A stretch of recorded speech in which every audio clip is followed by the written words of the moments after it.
বাংলার শেষ আদিবাসী গ্রাম শুশুনিয়া। একটা বড় আম গাছের তলায় অনেক লোক বসেছে বিশ্রাম করতে। জমিতে কাজকর্ম করে এসে একটু বসে বিশ্রাম নেয়। মাঠ থেকে ইঞ্জিন ভ্যানে করে মালপত্র নিয়ে যায়। মাটির দোতলা বাড়ি ভেঙে গেছে, নিজেরাই তৈরি করছে মাটির দোতলা, আর সময় করে নিজেরাই সারিয়ে নিচ্ছে। এখানকার মানুষ খুব গরিব। ঘরের বাইরে বাড়ির লোকজন সামনে থাকে,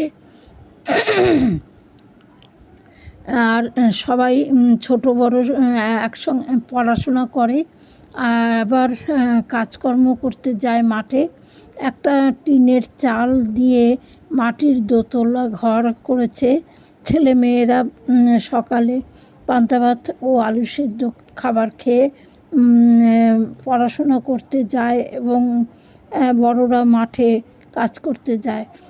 এক দাদু আইসক্রিম বিক্রি করতে এসেছে। সকালবেলা জমিতে